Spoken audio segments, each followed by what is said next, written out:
a considerar ¿verdad? Esta enseñanza. Como le dije, ¿verdad? Manejamos muchos conceptos que realmente no conocemos, simplemente, ¿verdad? Lo decimos así por así. Hay religiosos también que se ponen a hablar acerca de estas cuestiones sin conocer en esencia el significado, ¿verdad? Más hondo, más profundo. Así que es tarea nuestra el poder ir corrigiendo, ¿verdad? Ciertos conceptos que ya vamos a ir aclarando de a poco con relación, ¿verdad?, a estos tres elementos y un cuarto, ¿verdad? Un cuarto elemento que está muy adherido a lo que es Israel, ¿verdad? Por lo pronto estaremos, ¿verdad?, dando el concepto de lo que es la iglesia, como ya lo hemos venido repitiendo, ¿verdad? Y es necesario que nos identifiquemos con el concepto de iglesia. Después vamos a hablar de Israel, y de Israel vamos a extraer lo que es el judaísmo, y posteriormente hablaremos acerca del sionismo, ¿verdad?, que está, entre comillas, emparentado con Israel, ¿verdad? Emparentado con Israel. Sí. Sionismo e Israel están, ¿verdad?, como unidos, no así con el judaísmo. Ya vamos a aclararlo también. Bien, vamos a buscar en nuestras Biblias Carta a los Gálatas, capítulo 3, versículo 28. Creo que fue el texto, ¿verdad?, con el que se inició este día, antes de las alabanzas. Nosotros tenemos una liturgia, ¿verdad?, que primero buscamos un texto bíblico, que es el que se ocupa, ¿verdad?, como base para arrancar la enseñanza. Después van las alabanzas, después la enseñanza, después los anuncios y terminamos. Esa es la liturgia nuestra, ¿verdad? Y no necesariamente muchas veces se va a cumplir todo eso, ¿verdad? O cambiamos lo que son los tiempos, ¿verdad? Las actividades según los tiempos. Pero bueno, esa es, ¿verdad?, una cosa particular. Así que vamos a ver lo que dice Gálatas capítulo 3, versículo 28. Si lo encuentran, nos ponemos en pie un momentito, no va a ser mucho tiempo, ¿verdad?, solo para la lectura de este texto, el cual dice de esta manera. ¿Ya lo encontró? Amén. Amén. Por ahí hay Biblia, hermano. Dice así la Escritura: ya no hay judío ni griego, no hay esclavo ni libre, no hay varón ni mujer, porque todos vosotros sois uno en Cristo Jesús. Lo vamos a volver a leer. Muy interesante el texto. Ya no hay judío ni griego, no hay esclavo ni libre, no hay varón ni mujer, porque todos vosotros sois uno en Cristo Jesús. Oramos. Gracias, Señor, porque le place juntarnos como la gallina junta sus pollitos. Así, Señor, nos hemos reunido alrededor de tu palabra, esperando que esta palabra tuya cause, Señor, ese hacer en la vida. Esa luz poderosa que renueva, que alimenta, que fortalece, que rompe cadenas, venga a nuestros corazones, Señor, y esté apartando todo mal que nos aqueja, esté apartando, Señor, todo aquello que nos afecta. Porque tú eres grande y poderoso. Grande y poderoso, Señor. No hay ser como tú. Y alabamos tu nombre y exaltamos tu gloria, Señor, por los siglos de los siglos. Amén y amén. Puede sentarse.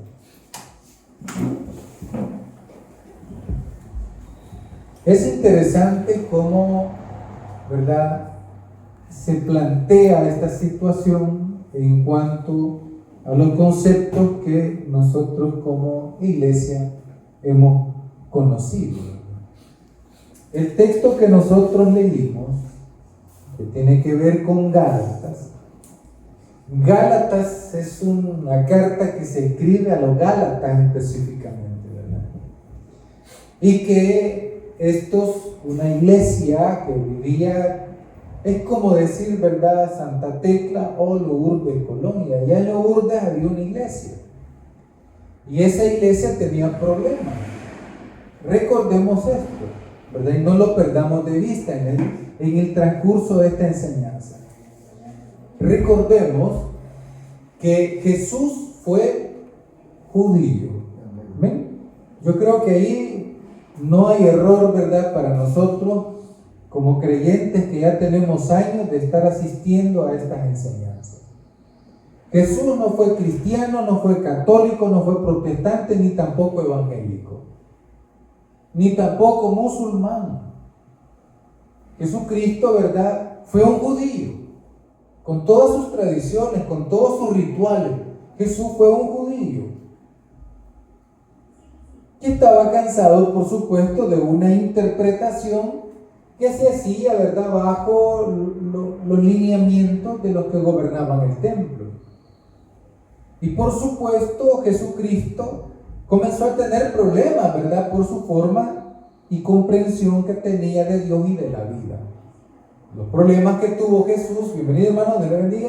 Los problemas que tuvo Jesús, ¿verdad?, eran de índole religioso, político, ya que a Jesús al final de sus días, terrenalmente hablando, pues fue llevado ante las autoridades romanas por las autoridades religiosas judías que gobernaban en el templo. O sea, era una religión bastante poderosa, influyente en aquel contexto, ¿verdad?, político, geográfico, y que al final terminaron quitándole la vida.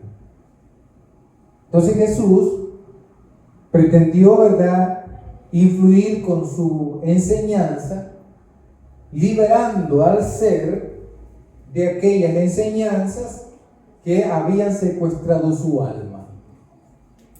Entonces, los Gálatas era una iglesia que estaba radicada, ¿verdad?, en esa área geográfica, y que había presencia de muchos judíos, y que estos judíos querían judaizar a aquella iglesia. O sea, que estaba como queriendo los hermanos que estaban viviendo en Gálatas, querían retornar nuevamente, ¿verdad?, aquellos rudimentos antiguos, aquella tradición legalista, aquellos procesos, ¿verdad?, de cumplimiento de todo un montón de sacrificios, reglamentos, entre otros.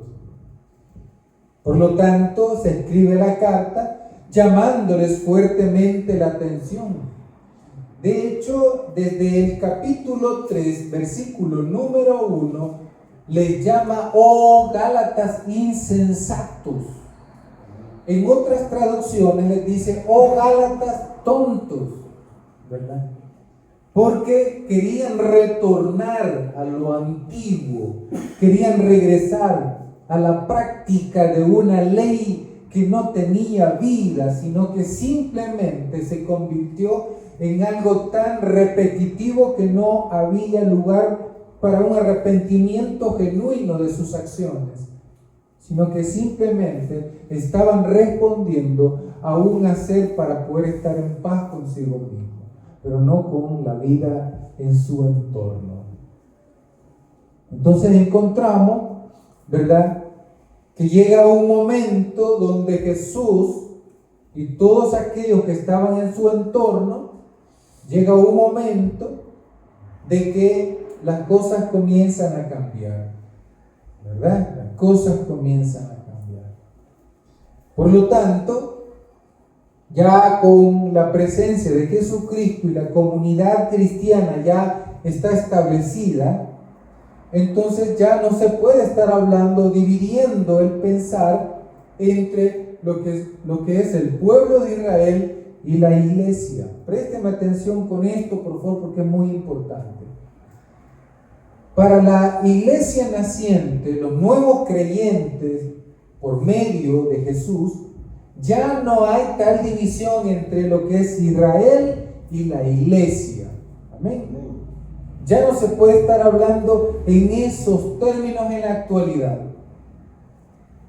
O nos quedamos con Israel o nos quedamos con la iglesia, pero no podemos estar casándonos, ¿verdad? Y diciendo que los hijos verdaderos de Dios son el pueblo elegido de Israel.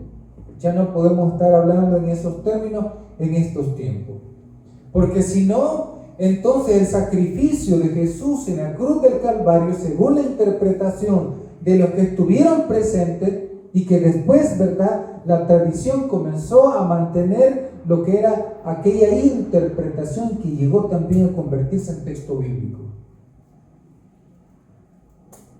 ¿Y qué pues pasó en eso? Bueno, que el texto que nosotros hemos leído, Gálatas capítulo 3, versículo 28, nos dice: ya no hay judío ni griego.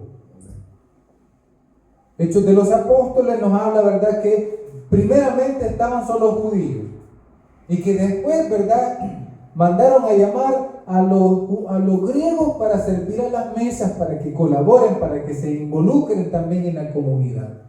Amén, iglesia. Pero como hay movimientos religiosos bien cerrados, para ellos son los únicos que van a salvarse en el más, ¿verdad?, allá, en la historia. Movimientos como los sabatistas, movimientos como Luz del Mundo, Testigos de Jehová, y pues algunos evangélicos también del lado de la profecía. O sea, no hay nadie más que se va a salvar sino ellos, ¿verdad? Entonces los judíos creían también eso, que solo ellos podían salvarse, que solo ellos, ¿verdad?, eran el pueblo elegido de Dios, y que los demás no, los demás estaban perdidos, que eran hijos del diablo, que allí no estaba el Espíritu. Entonces viene Pablo, que fue el que escribió la carta a los Gálatas, viene y dice: ya no hay judío ni griego. Ya no estemos viendo las cosas así, ¿verdad? Nosotros, ¿verdad?, hoy somos hijos de Dios, dice. No solo los judíos, dice, no solo el pueblo de Israel. De hecho, ellos pueden ser hijos siempre y cuando, ¿verdad?, reciban la enseñanza de Jesucristo. O sea, no les dice que se condenan, ¿verdad?, así de tajo, sino que también está abierto que ellos puedan reconocer la manifestación de Jesucristo. Entonces, bien interesante, porque leamos nuevamente lo que dice el 3:28 de la carta a los Gálatas: ya no hay judío ni griego, no hay esclavo ni libre, que había esa división, ¿verdad? No hay varón ni mujer, porque el varón valía más que la mujer. Las primeras, ¿verdad?, muestras de los derechos humanos proceden de las mismas escrituras, mis queridos hermanos y hermanas. Ojo con lo que le estoy diciendo. La comunidad cristiana de aquel momento dio paso más adelante en la historia a poder tener derechos humanos. Tan influyente fue este movimiento, o fueron estos movimientos. Hoy pareciera ser de que a la gente no le interesan ya los derechos humanos. Imagínense el día del trabajador. A mucha gente no le interesa. Pero las 8 horas que se tienen de labores diarias, todos los días, ¿verdad?, fue un resultado de una lucha de mujeres y de hombres trabajadores que trabajaban más de 15 horas diarias. El salario que nosotros tenemos también viene de las luchas y la reivindicación de los trabajadores, hermano, porque les pagaban una miseria. Y pareciera ser de que hoy ya no importa eso, pero solo hago, ¿verdad?, una acotación por cuanto, ¿verdad?, la Biblia nos presenta una igualdad de derechos con todas estas cosas. Ya no hay esclavo ni libre, dice. ¿Por qué el esclavo? Porque existía la esclavitud. Pero el cristianismo no podía verlos a ellos como esclavos, sino como hermanos. ¿Sí? Mire qué interesante, porque aquí, hermanos, se está desarrollando todo un pensar bastante amplio desde aquel momento oportuno. Porque no era sencillo el movimiento cristiano. El movimiento cristiano era un movimiento con un pensar y un hacer poderosos que conmocionó a la sociedad de aquel momento.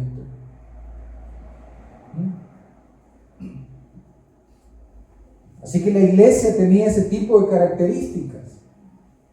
La iglesia viene del griego eclesia, es una palabra que ya hemos explicado que procede de verdad del mundo pagano, entre comillas pagano, o sea, fuera de la iglesia, y que la iglesia prestó esa expresión para poder hablar acerca de la convocación de los hermanos para poder, ¿verdad?, estar alrededor de las enseñanzas de Jesús. Esa es la iglesia, ¿verdad? Pero también la iglesia comienza, ¿verdad?, a tener lo que es esa construcción de lo que es la iglesia de hoy en Pentecostés. Pareciera ser, ¿verdad?, entonces que la iglesia nace en Pentecostés.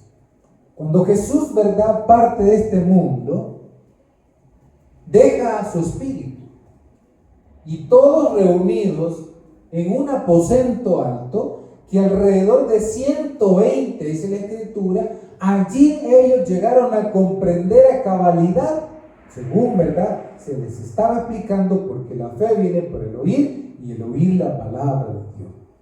Estando ellos allí, hermanos, ellos comprenden lo poderoso que fue la presencia de Cristo aquí en la tierra y que la interpretación posterior, ¿verdad?, a sus hechos, a sus dichos, a su muerte y su resurrección, causó un impacto en esa comunidad que allí, hermanos, podemos nosotros decir que a través de esa figura del Pentecostés, que tiene que ver con la entrega de la ley, porque es una fiesta que se celebraba, que estaba, ¿verdad?, dando a comprender la historia de Israel, donde a Moisés le entregaron las leyes.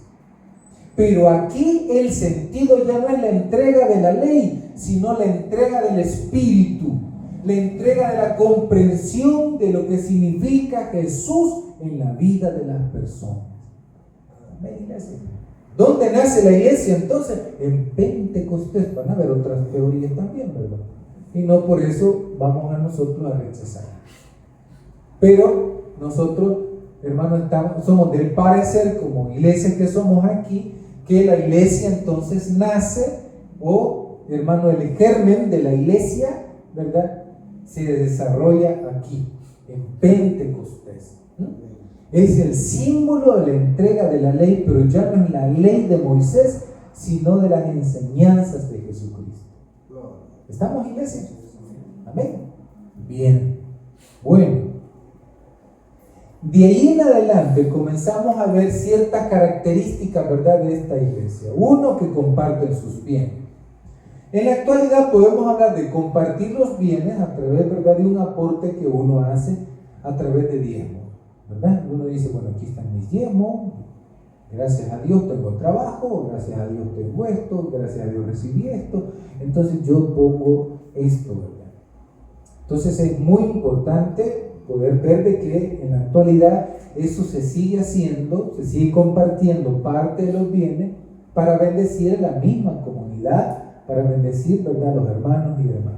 Y algún tipo de actividad extra que muchas veces se da en las iglesias cristianas y no cristianas, ¿verdad? Porque el catolicismo también lo hacen los testigos de Jehová, entre otros, ¿verdad?, que recolectan ciertas ayudas para poder, hermano, lograr objetivos específicos. Se hacen rifas, ¿verdad? Nosotros hace poco tuvimos una rifa porque celebramos varios años ya. ¿Cuántos años celebramos? 23 años, mire qué bonito. Hicimos una actividad donde se compró pastel, ¿verdad? Se compraron ciertas cosas, se le dio una ofrendita al hermano que vino a predicar, se dieron regalos, ¿verdad? Estuvo bien bonito aquello. Entonces lo que quiero decir con esto es de que los bienes nuestros se siguen repartiendo aquí en comunidad. Amén, iglesia. También se habla de la elección de diáconos, o sea, servidores dentro de la iglesia. Eso se sigue haciendo también. La iglesia sigue creciendo, la iglesia sigue multiplicándose. Eso se sigue, ¿verdad?, desarrollando en la actualidad. Y por último, ese cristiano por primera vez se anuncia, ¿verdad?, que así se le llama a ellos. A este grupo de hermanos que se congregaban alrededor de Jesús, de sus enseñanzas, entonces se les llama cristiano por primera vez. Por eso le decía yo, Jesús nunca fue cristiano. El cristianismo surge después. Así es que, mire qué interesante. Entonces tenemos la iglesia naciente, la iglesia con raíces, ¿verdad?, del judaísmo, pero que se desprende prácticamente de la esencialidad de lo que es el judaísmo en sí, en sus prácticas. Por ejemplo, la iglesia, hermano, no obliga y no practica la circuncisión. ¿Sí? La circuncisión. La iglesia no practica eso literalmente. Se habla de circuncisión del alma, del corazón, ¿verdad? Amén. Hasta ahí nomás. ¿Verdad? La iglesia tampoco en la actualidad practica el Shabbat, que es el día de descanso, específicamente en sábado, como día particular de los 7 días de la semana. Sí practicamos el descanso, pero nuestro descanso es domingo. Amén. Amén, iglesia. Amén, dígame. Una pregunta. Dígame. Pero el sabático, ¿nosotros lo hacemos numérico o establecido por la ley como antes? Bueno, fíjese que nosotros somos producto de una herencia, ¿verdad? Producto de una herencia. Y es muy difícil establecerlo numéricamente porque por ocasiones habían 2 días sabáticos según la tradición judía. 2 días sabáticos, había una semana sabática, había un mes sabático y hay un año sabático también. ¿De cómo establecerlo? Es de llevar un calendario litúrgico prácticamente no despegándose del judaísmo. Porque el de nosotros cuenta con, el de allá cuenta con 6 y el de nosotros cuenta con 7. Ajá. ¿Cuál Sí, es sí. el No, el judío siempre ha mantenido los 7 días. Los 7 días. Los 7 días. Al 7º día descansó Dios. Pues sí, es textual, pero en la práctica nosotros lo hacemos de 7 días y ellos lo hacen de 6. No, ellos siguen siempre descansando. Siguen Sí, porque el 7º es para ellos, ¿verdad? Es como un número especial, según la numerología judía. Pues eso. Es la numerología judía. Para ellos el número es muy especial, que habla de perfección, 7. El 6 es imperfección, por eso el 666 se lo adjudican al anticristo, porque es imperfecto. Pero es numerología, ¿verdad? Es otro rollo. Porque los artistas tienen esa controversia contra uno, porque dicen Sí, porque ellos siguen la misma línea, ¿verdad?, del judío. Pero nosotros no somos judíos, ¿verdad? Porque si ellos van a aceptar, ¿verdad?, el Shabbat, que es el día de descanso, o el sábado, ¿verdad?, entonces tendrían que jalarse toda la tradición, todo. Entonces no lo considero, ¿verdad?, muy adecuado. Entonces yo entiendo que para ellos la semana inicia el día 1, el día domingo. El día domingo. Y para nosotros empieza el lunes como día 1. Sí, y es cerramos por eso que se da la diferencia a pesar de ser los mismos 7 días. Sí. Hay diferencias, por supuesto. Recordemos que los judíos, para poder estructurar sus enseñanzas, tomaron prestados, ¿verdad?, ciertos conceptos de los babilonios, de los egipcios, de los asirios, ¿verdad? Entonces el Shabbat viene de los babilonios. Y ellos descansaban y llamaban día sagrado a esos días, porque como trabajaban todos los días, pero cabalito el séptimo día ya no aguantaban, ¿verdad? Estaban tan cansados que comenzaban a cometer muchos errores en el trabajo. Y dijeron ellos, no, esto hay que descansar, el cuerpo necesita descansar. Y el judío ya no lo vio así, ¿verdad? El judío, por la esclavitud, dijo, vamos a tener que descansar, hasta los animales, dijeron. Entonces, de ahí viene el cristianismo, y así como hizo el judaísmo, le da una interpretación también. Nosotros no podemos ajustar a lo que todo totalmente, o como viene, o calcadito, ¿verdad? Como han venido las cosas según la tradición judía. Yo me opongo mucho a eso.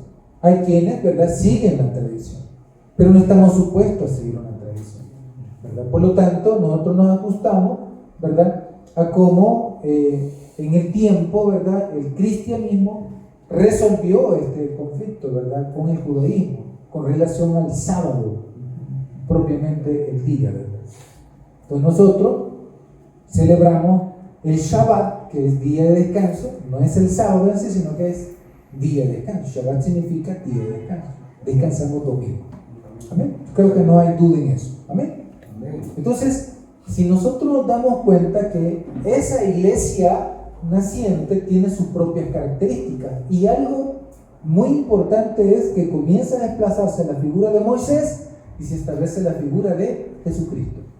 Para nosotros las enseñanzas de Jesucristo son las que, ¿verdad?, son las que sostienen a la iglesia, es el pilar de la iglesia, las enseñanzas de Jesucristo. Jesucristo es el principio, ¿verdad?, rector de la iglesia en nuestro contexto. ¿Amén? Ahora bien, el problema es ¿qué interpretamos de Jesús en la actualidad? Por eso podemos ver un montón de movimientos, ¿verdad? Unos más perdidos que otros, que no hablan específicamente de las enseñanzas de Jesús, sino que de otras cosas, para entretener al pueblo. El problema es que si yo comienzo a centrarme en la figura de Jesucristo que dijo y que hizo, entonces hay un compromiso conmigo y la vida. Y eso es lo que no quiere dar a entender la iglesia de nuestros tiempos. A ellos les gusta, ¿verdad?, llamar la atención, sacudir, ¿verdad?, con gritos y un montón de cosas, la conciencia de los demás, poner en mal a los demás, ¿verdad?, que los demás no están en nada, es solo ellos, ¿verdad? Y ya la gente dice, o sea, estoy por eso que vengo aquí, porque ya aquellos no, y ni siquiera conocen. Entonces la iglesia no podemos verla hoy nosotros, ¿verdad?, como inferior a Israel. Porque hay creyentes que siguen pensando que Israel, ¿verdad?, todavía está en la palestra, cuando el mismo Dios los desechó. Y no los desechó para no darles oportunidad en el camino de Cristo. Tampoco, ¿verdad? Dios no es así. Ahora bien, culturalmente hablando, históricamente hablando, el judaísmo es un resabio, ¿verdad?, de toda la historia de Israel. Entonces, ellos se siguen manteniendo por eso mismo, porque la religión judía mantiene todo lo que es la característica de historia de un pueblo en particular. Que a mi entender, Dios va a pedir cuentas a todos y nunca le va a decir a usted ¿y de qué iglesia fuiste?, sino de su práctica de su fe. Eso va a ser todo, ¿verdad? Y yo no me voy a detener más en esto. Ahí van a entrar judíos, musulmanes, ahí van a entrar, ¿verdad?, cristianos, protestantes, evangélicos de la profecía, católicos, ahí van a entrar un montón a la salvación. Pero esto tiene que ver con la práctica de su fe. Que si es una práctica injusta, no va a acabar. No va a acabar. ¿Verdad? Porque la salvación únicamente le compete a Dios. Nosotros solo hablamos, ¿verdad?, muchas veces la palabra de Dios, pero el rector de la salvación es Dios y Él va a decidir en última instancia. ¿Amén? ¿Iglesia? Bien. Veamos otros textos, ¿verdad?, que nos deben de interesar. Busquemos por favor. Efesios capítulo 2 del 11 al 22. Vamos a leer bastante. Este día, ¿verdad?, sí vamos a leer. Efesios 2:11. Miren lo que nos dice la Escritura. No, hombre, que hay un montón de versículos. Regularmente casi no leemos textos, ¿verdad?, en las iglesias. Hoy sí vamos a leer. Amén, iglesia. Amén. Bueno, lo voy a leer yo y usted me sigue, ¿verdad?, con la vista. Dice así la palabra del Señor. Ahí cerquita de Gálatas está, un par de paginitas adelante. Dice así la Escritura. Por tanto, acordaos de que en otro tiempo vosotros, los gentiles, en cuanto a la carne, eran llamados incircuncisión por la llamada circuncisión hecha con mano en la carne. Dice el versículo 12. En aquel tiempo estabais sin Cristo, alejados de la ciudadanía de Israel y ajenos a los pactos de la promesa, sin esperanza y sin Dios en el mundo. Amén, iglesia. Pero ahora en Cristo Jesús, vosotros que en otro tiempo estabais lejos, habéis sido hechos cercanos por la sangre de Cristo, porque Él es nuestra paz, que de ambos pueblos hizo uno, derribando la pared intermedia de separación, aboliendo en su carne las enemistades, la ley de los mandamientos expresados en ordenanza, para crear en sí mismo de los dos un solo y nuevo hombre, haciendo la paz, y mediante la cruz reconciliar con Dios a ambos en un solo cuerpo, matando en ella las enemistades. Y vino y anunció las buenas nuevas de paz a vosotros que estabais lejos y a los que estaban cerca, porque por medio de él los unos y los otros tenemos entrada por un mismo espíritu al Padre. Así que ya no soy extranjeros ni advenedizos, sino conciudadanos con los santos y miembros de la familia de Dios, edificados sobre el fundamento de los apóstoles y profetas, siendo la principal piedra del ángulo Jesucristo mismo, en quien todo el edificio, bien coordinado, va creciendo para ser un templo santo en el Señor, en quien vosotros también sois juntamente edificados para morada de Dios en el Espíritu. Entonces aquí lo que estamos viendo es a Pablo explicando nuevamente el problema, ¿verdad?, que había acontecido, ¿verdad?, con los judíos, que eran una gran cantidad en aquel momento. Pablo entonces lo explica en Efesios capítulo 2, versículos del 11 al 22. Hay quienes, como le digo, siguen sosteniendo y lo expresan a viva voz de que el pueblo elegido de Dios sigue siendo Israel. Según la Escritura ya no. Amén. Para mí el pueblo de Dios es el que hace la voluntad de Dios. Y hacer la voluntad de Dios es amar a nuestro prójimo. Amén, iglesia. Amar a nuestro prójimo y amarnos a nosotros mismos. Amar a Dios sobre todas las cosas, con todo el alma y el corazón.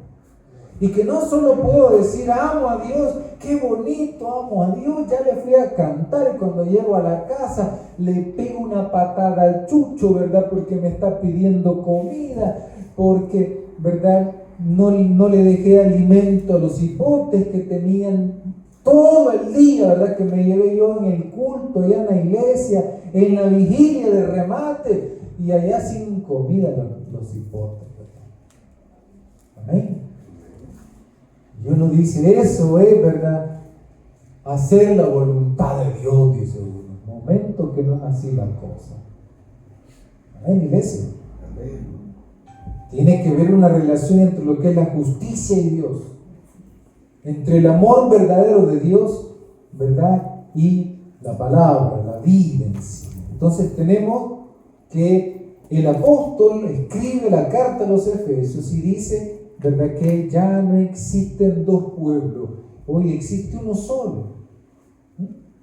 No sé cuál es el afán de la gente, ¿verdad?, ensalzar a Israel. Si bien es cierto, Jesús procede también de la simiente de Israel, que es Jacob o Jacob en el Antiguo Testamento. Y Jacob significa tramposo, malacate, ¿verdad? No, hombre, si ese tipo era malvado. Amén, iglesia. Pero la vida se las fue cobrando una a una. Y llegó un momento, ¿verdad?, que se vio cara a cara ante Dios y corrigió su corazón, y ya no se va a llamar tramposo, malacate, malilla, ya no. Hoy te vas a llamar, ¿verdad?, ya Israel. Ya no te vas a llamar así, vamos a cambiar tu nombre, porque ya cambiaste. Te hice cambiar, mejor dicho, dijo Dios, porque comprendió. Muchas veces uno dice, ¿por qué me va tan mal a mí? Dice, no, es que Dios te está purificando, está sanando tu corazón, y tienes que comprender en el fondo que Dios está purificando el alma. Solo que uno debe de apartarse del camino del mal, ¿verdad? Para que uno pueda comprender que el camino del bien es lo mejor. ¿Ven, iglesia? Entonces ya no existen esas dos diferencias entre lo que la iglesia, ¿verdad?, Israel, y que la misma iglesia le da más valor a Israel que a sí misma. No, hay que darnos el valor que Dios nos ha dado. Si dio a su Hijo unigénito, primogénito, se derramó la sangre del justo en la cruz del Calvario. O sea, la gracia de Dios también tiene de fondo un precio, y el precio es la sangre de Jesucristo. Preciosa sangre, dice un texto, porque no crea usted, hermano, que el derramamiento de sangre es, verdad, algo bonito. Eso no es más dantesco, hermano, ver a un ser asesinado, con que se conmociona uno cuando ve un accidente en la carretera y ve la sangre o los sesos derramados en el piso de las personas.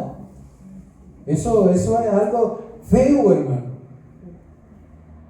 O sea, la sangre de Jesucristo se derramó, hermano, en la cruz.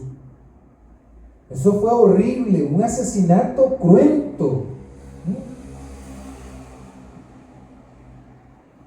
Entonces, no fue cualquier, ¿verdad?, ser humano que murió en la cruz, fue un hombre santo.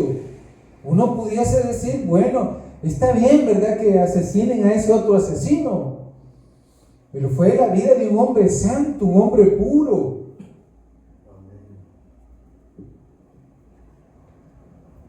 Por medio de ese sacrificio que interpreta, ¿verdad?, la iglesia después, nosotros entendimos, ¿verdad?, que allí entramos nosotros por ese sacrificio,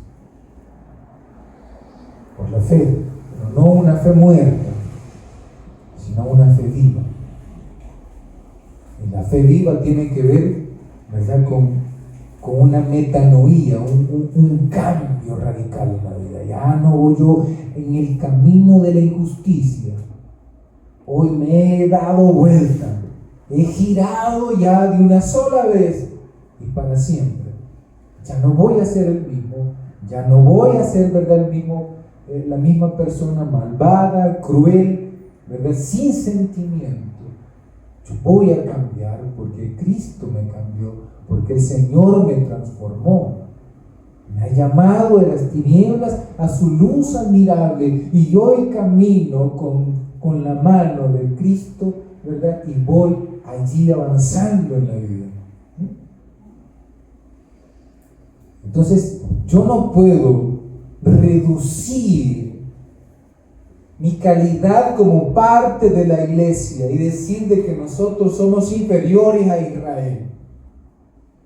Discúlpeme, pero eso no es así. Es una mala interpretación. Seguir interpretando que Israel es más que la iglesia es una negación a nosotros mismos, como comprados por la sangre del Cordero, que es Jesús de Nazaret. ¿Amén? No podemos seguir, ¿verdad?, reduciendo ese gran sacrificio. No lo podemos hacer. Estamos negando a Dios con eso. Es la elección que ha hecho el propio Dios. ¿Cómo yo voy a poder negar eso? Siguiendo una tradición quizás evangélica, protestante muchas veces, que le da prioridad a Israel. Yo puedo decir de que Israel tiene mucho que ver en la construcción de la iglesia, sí. Porque Jesucristo, ¿verdad?, era un judío también. Hay muchas enseñanzas que vienen también, ¿verdad?, del judaísmo. Pero eso no significa de que yo me voy a casar, ¿verdad?, con todo lo que viene del judaísmo o de Israel. Así que podemos decir entonces, cerrando este punto, podemos decir que hay una distinción entre lo que es, ¿verdad?, Israel y la iglesia, ¿verdad?, en cierto momento en la historia. Pero en Cristo Jesús, cuando muere en la cruz del Calvario, esa pared intermedia que divide a los dos pueblos ya no existe. Por eso el templo se rasgó en dos, el velo del templo se rasgó en dos. Porque solo uno podía entrar, el sumo sacerdote tenía acceso a Dios. Porque ese es el significado de esto. Antes no teníamos acceso a Dios, sino es a través de un mediador, ¿verdad?, un sacerdote. Por eso fue el miedo que tenía, hermano, el judaísmo, porque iban a perder poder.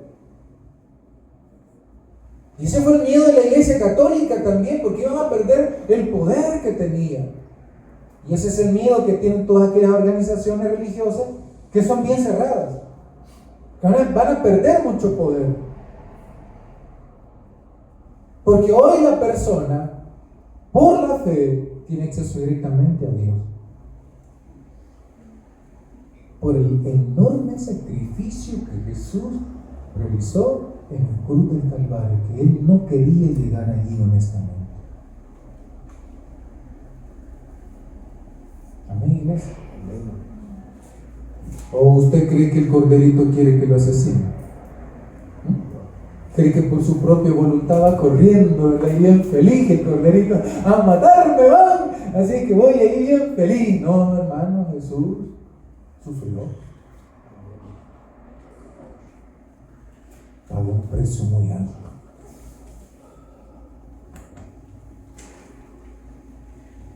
Entonces hoy tenemos acceso directo, no somos cualquier cosa. Entonces la iglesia no es cualquier cosa. Toda persona que anhele el camino de Jesucristo es bienvenido. Judíos, musulmanes, ¿verdad?, de cualquier otra religión en el mundo, de las más de 3.000 que hay, tienen acceso también, así como nosotros. Amén, iglesia. Amén. Bueno, sigamos en esto. Ya vimos este texto, fue el primero que vimos. Ya no hay judío ni griego, ni mujer ni hombre. Todos somos, ¿por qué dice la Escritura ni mujer ni hombre? ¿Ah? Porque el hombre valía más que la mujer en aquel momento. ¿Verdad? Bueno, de hecho, habían pactos que se hacían. Por ejemplo, si el hermano, ¿verdad?, si el hermano muere y queda su esposa, y él tiene un hermano, el hermano puede redimir a su esposa, ¿verdad? Nadie más. Pero para poder hacer eso, había un pacto, hay un pacto en el Antiguo Testamento que era el pacto del zapato. Si él aceptaba, ¿verdad?, se quitaba el zapato, el hermano, porque el hermano también podía negarle y ella podía andar pagando con sus hijos, ¿verdad?, sin herencia. Pero el hermano tenía que redimir. Era el famoso pacto del zapato. Se lo quitaba y aceptaba él. Entonces, para que haya una equidad, igualdad de derechos, para no alargar mucho el asunto, para tener igualdad de derechos. Pero le decía yo al principio que esas frases, ¿verdad?, de Gálatas 3:28, es, hermano, también el germen de los derechos humanos en la actualidad, ¿verdad? Y muy avanzado desde su tiempo. Bueno, los egipcios también ya tenían algo parecido. Bien. Bueno, tenemos que hacer esta distinción también. ¿Qué es un judío? Un judío es el que observa la Torá, la Tanaj y las tradiciones. La Tanaj es todo el Antiguo Testamento. La Tanaj es todo el Antiguo Testamento. La Torá es, ¿verdad?, solo los primeros 5 libros de la Biblia. ¿Sí? Son los textos de ellos. Las tradiciones son textos como el Talmud de Babilonia, el Talmud, ¿verdad?, de otros lugares también, como el de Jerusalén. Y algunos referentes que hacen, ¿verdad?, comentarios a las escrituras, como Maimónides, que son parte, ¿verdad?, de las tradiciones. Entonces el judío es el que practica aquella fe, ¿verdad?, a través de rituales. Ellos practican la circuncisión. Ellos procuran, ¿verdad?, vivir en comunidad propiamente cerrada. Y para aquellos que piensan que el judaísmo no tiene vertientes o ramas, ¿verdad?, siempre del judaísmo, déjenme decirle que sí hay quienes interpretan, ¿verdad?, el judaísmo desde la perspectiva, ¿verdad?, que consideren más apropiada. Sí hay. Entonces, solo es de darle, ¿verdad?, una búsqueda, investigar, y la inteligencia artificial hoy día le puede dar respuesta también a todas estas cosas. Solo hay que saber preguntar. Entonces, el judío, vemos aquí, ¿verdad?, que es una palabra que tiene su origen y que se remonta a la antigüedad, proviene del hebreo Yehudí, que originalmente hacía referencia a los habitantes del reino de Judá. Judá era uno de los hijos ¿de quién? De Jacob. Y que, ¿verdad?, cuando ellos salen de Egipto, entonces se crean distintas comunidades, crecen las familias, por familia, las 12 tribus de Israel llegaron a configurarse, ¿verdad?, y entre estas estaba Judá. Entonces, Judá, el reino de Judá, se establece también cerca de Jerusalén. El reino de Judá y Benjamín, 2 tribus, se quedan, ¿verdad?, al sur de lo que Palestina, ¿verdad?, era en aquel momento, y las otras 10 tribus se quedan al norte. Entonces este nombre Judá, algunos dicen que proviene, ¿verdad?, de las personas que habitaban el reino de Judá. ¿Sí? Entonces, entramos, ¿verdad?, a un punto bien importante, lo que es el sionismo. El sionismo es una aberración del judaísmo. El sionismo es una aberración del judaísmo.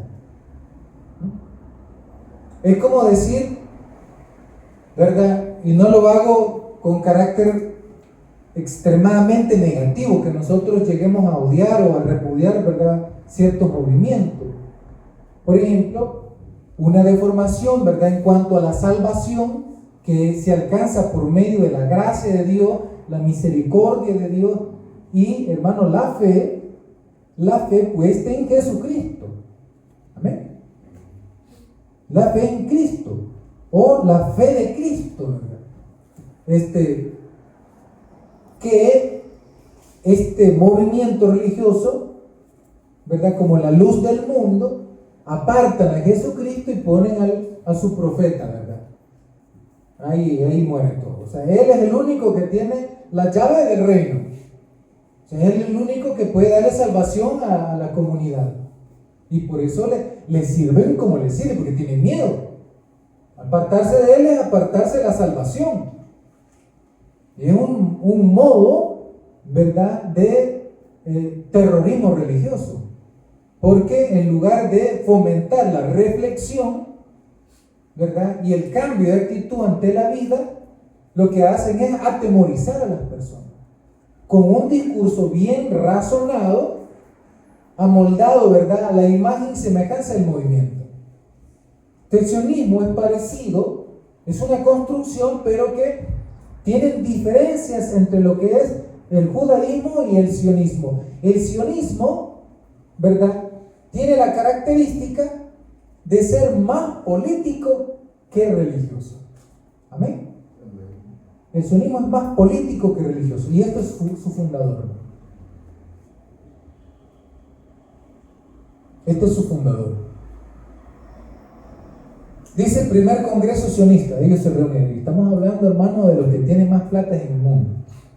Esta gente es la que más dinero tiene en el mundo, ¿verdad? Dueños del petróleo de Estados Unidos, de otras cosas. Entonces se reúne un congreso donde se estableció el objetivo de crear un hogar nacional judío en varios lugares como opción. Miren, hermano, aquí en América optaron ellos. Dijeron ellos, bueno, hagamos nuestro pueblo, asentémoslo ahí en Argentina. Y andaban en vueltas de todo eso, dice.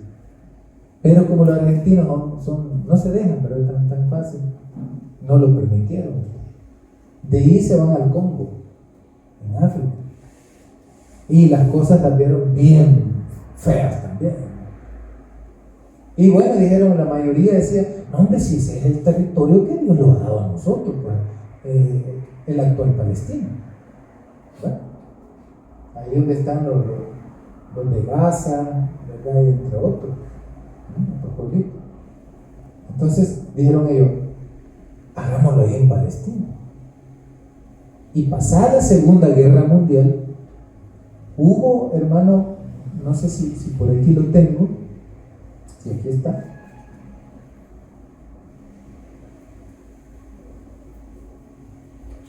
Se crea un plan y se escribe una carta, la carta de Balfour, así se llama, Balfour. Y esa carta, hermano, porque los británicos tenían el control de Palestina en aquel momento. Históricamente ya no gobernaba Israel como país, ¿verdad? Como gobierno.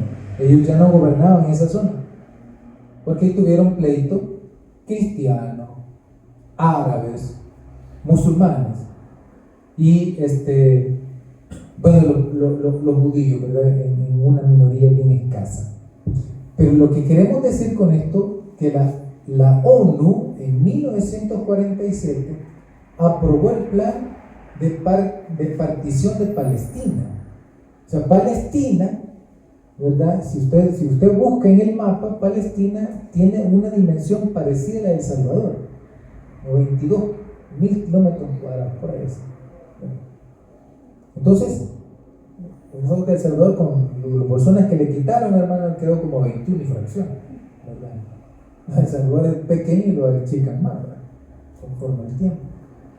Entonces, se reparte, ¿verdad?, lo que es Palestina, y supuestamente tenían que hacer dos estados, uno llamado Israel y el otro Palestina. Lo que era Palestina, todo, ¿verdad? Entonces se reparte y la otra le queda una parte, ¿verdad?, a Israel y la otra a los pobres palestinos, ¿verdad? Entonces, supuestamente se iban a crear dos estados, pero esto nunca el Estado judío o el Estado, ¿verdad?, sionista, sí se configura, no así el Estado propiamente de Palestina. La Palestina, hermano, prácticamente no la dejan prosperar, ¿verdad? No la dejan prosperar. Y, por supuesto, siempre han tenido conflictos. Los palestinos nunca estuvieron de acuerdo en entregar la mitad de sus tierras a los sionistas. ¿verdad? Al sionismo. Porque ellos eran los que hoy, hermano, podemos conocer como Israel, allá en Oriente Medio, ¿verdad? Ellos fueron los que se aperturaron camino a esas tierras. Anterior a eso, hermano, no existía. Entonces hay que comprender que judaísmo es una cosa y sionismo es otra cosa. El judaísmo tiene sus características. Ellos aman la Torá, a la Tanaj, las tradiciones, los rituales. En cambio, el sionismo, aunque tenga, ¿verdad?, judíos en su interior, su objetivo es más político que religioso. Amén. Por eso es que muchos judíos, propiamente judíos, rechazan al sionismo. Y ellos nunca estuvieron de acuerdo con un Estado judío. Nunca estuvieron de acuerdo. ¿Ves?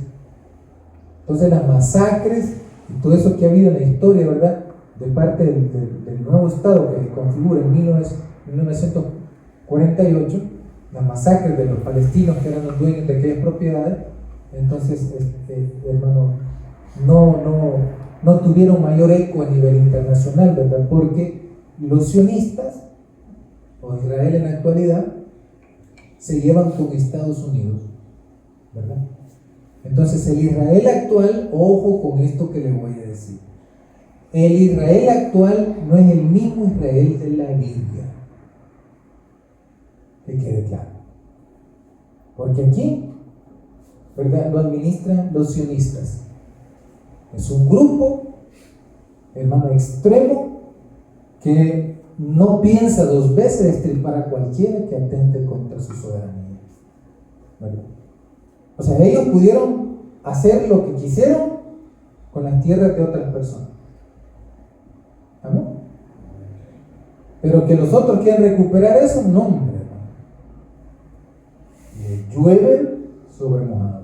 Las bombas que han caído en la parte, hermano, la otra parte que tenía Palestina, han duplicado la cantidad de bombas entre Hiroshima y Nagasaki que se tiraron en la Segunda Guerra Mundial. Han masacrado más de 50,000 personas, entre niños y mujeres en su mayoría. Y ahorita están pasando un periodo de hambre increíble, hermano. Es terrible. Y todo por la tierra. Entonces no confundamos judaísmo con sionismo. El Israel actual no es el Israel de la Biblia. El Israel de la Biblia Dios lo ama porque sufre mucho, ¿sí? Dios lo rescata y es la imagen de los pueblos sufridos. Hoy sufre Gaza, hoy sufre Palestina, ¿sí? Y ese pueblo de Gaza, de Palestina, pasa a ser pueblo de Dios porque están sufriendo, ¿sí? Es algo terrible lo que está ocurriendo y que muchos medios de comunicación ocultan. Lo que quiero, hermano, que quede claro son la diferencia entre iglesia, Israel y sionismo. Entre Israel, ¿verdad?, que es esta parte aquí arriba, Israel, encontramos el judaísmo también.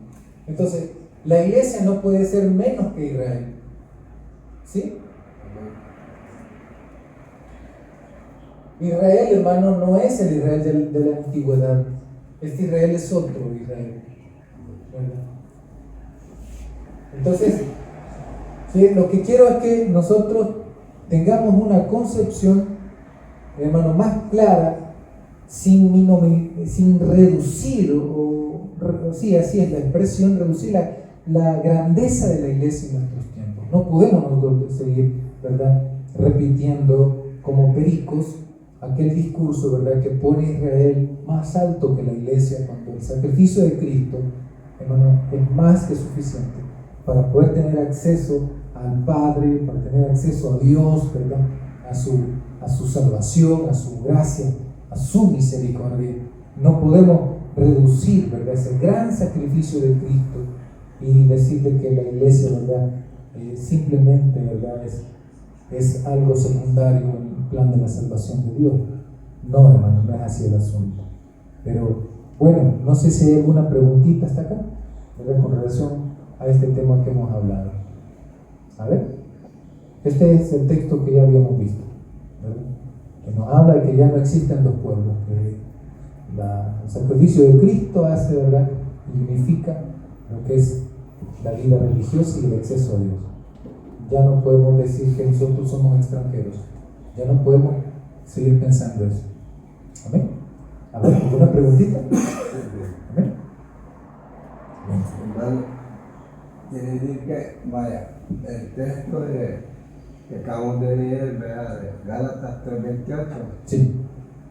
yo estaba analizando eso porque resulta que muchas iglesias se acostumbran que los varones a un lado y las hembras por otro lado. Entonces yo decía, bueno, ¿cómo es eso? Cuando usted nos regaló por primera vez este texto, Sí. empecé a analizarlo y yo dije, bueno, ¿y cómo es que esto pone regla? Va a quedar una regla de hombre, ¿verdad? Sí, Un sí, claro. mandamiento de hombre, ¿verdad? La Biblia no dice nada de eso. No dice eso. De hecho, para que tengamos idea, en la actualidad los judíos tienen a las mujeres aparte. Los musulmanes también tienen a las mujeres aparte.